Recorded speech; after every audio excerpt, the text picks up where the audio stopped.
कौन बोले वो गस्टेड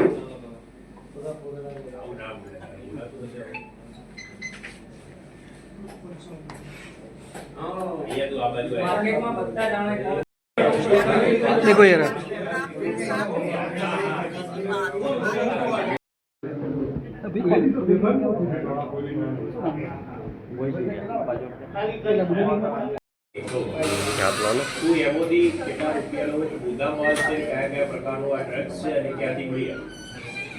અમદાવાદ શહેરના માનનીય પોલીસ કમિશનર સાહેબની સૂચના અને માર્ગદર્શન છે કે આપણા સમાજમાં જે ડ્રગ્સની બધી છે એને નાબૂદ કરવા માટે અમદાવાદ શહેર ક્રાઇમ બ્રાન્ચ સતત કાર્યરત છે. માનનીય પોલીસ કમિશનર શ્રી અમદાવાદ શહેર, સંયુક્ત પોલીસ કમિશનર શ્રી અમદાવાદ શહેર તેમજ ડીસીપી શ્રી ક્રાઇમ બ્રાન્ચના નેતૃત્વમાં આ જે કાર્યવાહી કરવામાં આવી છે ડ્રગ્સ વિરુદ્ધમાં, એમાં જે ટીમનું નેતૃત્વ ડીસીપી શ્રી ક્રાઇમ સાહેબે કરેલ છે અને આ અનુસંધાને એક એનડીપીએસ કેસ ખાનગી બાતમી આધારે ક્રાઇમ બ્રાન્ચની ટીમને જે બાતમી મળી હતી એ આધારે ઇન્ટરનેટના માધ્યમથી રમકડા અને અન્ય ખાદ્ય સામગ્રીની આડમાં જે યુએસએ, કેનેડા અને થાઈલેન્ડ જેવા દેશોમાંથી અલગ અલગ પાર્સલ્સનો જે જથ્થો ચેક કરવામાં આવે અને એમાંથી અલગ અલગ પ્રકારના હાઇબ્રિડ ગાંજા, એમડી ડ્રગ્સ અને અન્ય ડ્રગ્સનો જથ્થો એમ કરીને કુલ 3,45,25,000 રૂપિયાનો જે મુદ્દામાલ છે એ કબજે કરી અને એનડીપીએસ એક્ટ અંતર્ગત કાર્યવાહી કરવામાં આવેલ છે. આમાં જે સમગ્ર ઓપરેશન જે હતું એમાં ક્રાઇમ બ્રાન્ચની ટીમને ખાનગી બાતમી મળી હતી કે આપણા અમદાવાદ શહેરમાં શાહીબાગ વિસ્તારમાં જે ભારતીય પોસ્ટ વિભાગની ફોરેન પોસ્ટ ઓફિસના વિભાગમાં અમારું ક્રાઇમ બ્રાન્ચનું સંકલન જે કસ્ટમ્સના અધિકારીઓ સાથે હતું એ બાતમી આધારે એમાં કુલ અનક્લેમ્ડ પાર્સલ્સ 105 જેટલા પાર્સલ્સ, જેમાં એવી શક્યતા અને શંકા જાહેર કરવામાં આવેલી હતી કે આમાં આ પ્રકારના તમામ ડ્રગ્સ છે જે રમકડા અને અન્ય ખાદ્ય પદાર્થની આડમાં આવી રીતે પેક કરી અને સીલ કરી અને વિદેશથી મોકલવામાં આવ્યા છે.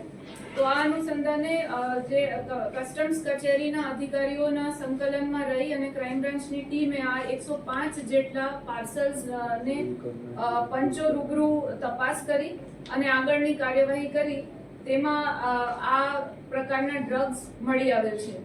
ક્રાઇમ બ્રાન્ચ અને કસ્ટમ્સ વિભાગની ટીમને ફોરેન પોસ્ટ ઓફિસમાંથી આ જે ઘણા લાંબા સમયથી આ ચેકિંગ કરવા અંગેની જે બાતમી હતી એને ફાઇનલી આ રીતના જ્યારે શંકાસ્પદ જણાઈ તો ચેક કરીને આ પ્રકારના ડ્રગ્સ મળી અને આ ક્વોન્ટિટીમાં સીઝ કર્યા છે, જેમાં હાઇબ્રિડ ગાંજો છે જે 10,550 ગ્રામનો છે, જેની કિંમત 3,12,50,000 જેટલી થાય છે. ચરસમાં જે મળી આવેલ છે 79 ગ્રામ, જેની કિંમત 3,95,000 જેટલી થાય છે. એમડી ડ્રગ્સ પણ આ જથ્થામાં મળી આવેલ છે, જેની કિંમત 24,80,000 જેટલી થાય છે અને જે 248 ગ્રામ જેટલું એમડી ડ્રગ્સ પણ સીઝ કરવામાં આવેલ છે. અને આ ઉપરાંત કેનિબિસ ઓઇલ જે પણ એક એનડીપીએસ પદાર્થ છે એ પણ કબજે કરવામાં આવે છે, જે કાચની ટ્યુબમાં મળી આવેલ છે. એને પણ 32 જેટલી કાચની ટ્યુબ્સ સીઝ કરવામાં આવેલી છે. આ ગેરકાયદેસર રીતે આ સમગ્ર સામગ્રી જે પોસ્ટ ઓફિસના જે સેન્ટર છે, જે ગુજરાતનું સેન્ટર છે, ત્યાં આવેલી હતી, આ રિસીવ થઈ છે. અલગ અલગ દેશો જેવો કે યુએસએ, કેનેડા અને થાઈલેન્ડના અલગ અલગ એડ્રેસીસ ઉપરથી આ સેન્ડર લોકોએ મોકલેલા પાર્સલ્સ છે અને જે રિસીવર્સના એડ્રેસ છે આમાં અધૂરા એડ્રેસ જણાઈ આવે છે અને જે રિસીવરના નામ છે એ પણ ખોટા નામથી આવા પાર્સલ્સ મોકલે એવું પ્રાથમિક દ્રષ્ટિએ તપાસમાં અમને જણાઈ આવેલ છે. અને બેઝિકલી આ જે એમઓ યુઝ કરવામાં આવે છે કે એ આ સામગ્રી છે એ ટોયઝના કે કોઈ પ્રોટીન પાવડર કે કોઈ એવી જે ખાદ્ય પદાર્થ એવી વસ્તુઓનું ઓર્ડર જે ઓનલાઈન ઇન્ટરનેટ અને ડાર્ક વેબ મારફતે આ વસ્તુઓને ઓર્ડર કરી અને આ પ્રકારના પાર્સલ્સ જે આવેલા એ પોસ્ટ ઓફિસ અમદાવાદ હબ છે એટલે બધા પાર્સલ્સ 105 જેટલા જે ચેક કરવામાં આવ્યા એ આ પાર્સલ્સમાંથી આ પ્રકારનું ડ્રગ્સ મળી આવેલું છે.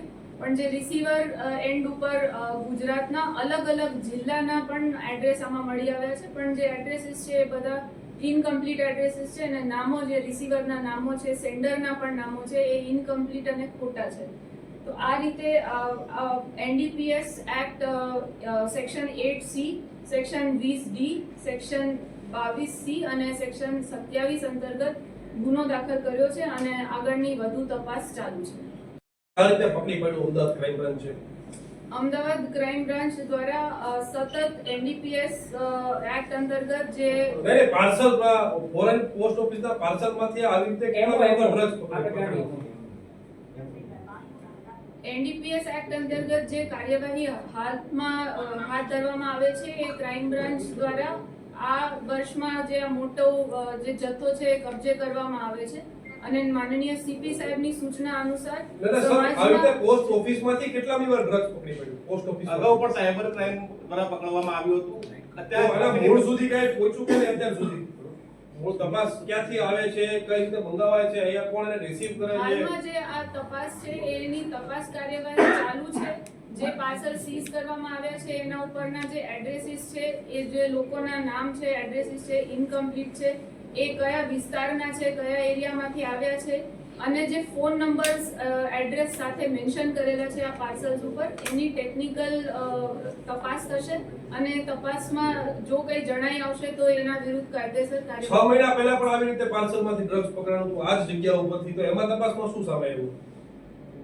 એ તપાસમાં આ જે કેસ છે એની તપાસ અનુલક્ષીને જે માહિતી અમારી પાસે ઉપલબ્ધ છે એ આ કેસની માહિતી અનુસંધાને હું જણાવવામાં આવીશ કે જે કાયદેસર કાર્યવાહી આ કેસમાં પાર્સલ ઉપર જે એડ્રેસીસ અને ફોન નંબર્સ આમાં મેન્શન કરેલા છે એના આગળ ટેકનિકલ તપાસ કાર્યવાહી ચાલુ છે.